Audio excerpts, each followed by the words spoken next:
La présence des chambres de commerce et d'industrie sur le salon des maires, avec les collectivités, c'est le partage de la proximité dans les territoires et c'est trouver ensemble les meilleures pratiques pour dynamiser nos territoires, pour les faire progresser dans un environnement compliqué et en intégrant les contextes de responsabilité sociale des entreprises, de développement durable, tous les problèmes de compétences dans les territoires, de formation, autant de choses qui peuvent très bien marcher si on les bâtit avec les maires. Vous savez que les chambres ont développé par exemple beaucoup d'observatoires du commerce, de la santé économique, souvent extrêmement fins. Et on est capable, autour de rendus sur l'état des lieux du territoire, la fragilité ou la force de telle ou telle activité, de réunir dans un territoire donné, souvent un micro-territoire, les chefs d'entreprise concernés et les élus locaux.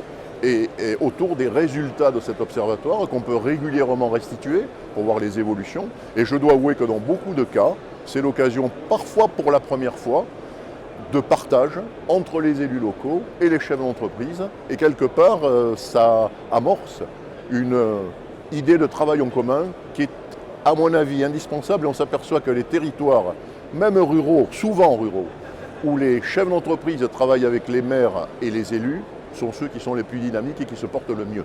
Il faut se parler, il faut créer du collectif, chacun de son côté, ça ne marche pas.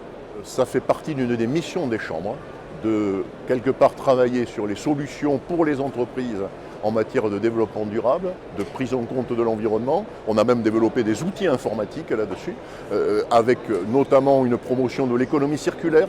Comment faire en sorte que tout déchet soit utile et soit recyclé. Donc voilà, on est évidemment solidaire des maires dans tout ce qui est la gestion des déchets.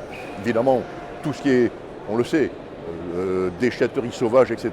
Nous-mêmes, on peut être en vigilance là-dessus, parce que d'ailleurs, ça fausse les règles de la concurrence entre ceux qui respectent les circuits qui sont vertueux et ceux qui font n'importe quoi. Et on a évidemment besoin aujourd'hui d'être attractif dans les territoires. Être attractif, c'est aussi avoir quelque part cette posture environnementale de qualité de vie. Et nos chefs d'entreprise sont conscients de ça. Et quand quelque part dans un territoire il y a un problème qui peut se révéler, il est très important à ce moment-là que les politiques se parlent avec les chefs d'entreprise pour trouver la solution qui fera que ce problème ne se répétera pas. Voilà, donc très important ça, et je rappelle qu'il en va même de l'image France, puisqu'on est même en Europe en termes de bilan carbone, grâce à la production d'énergie, encore bien placé, il faut le rester.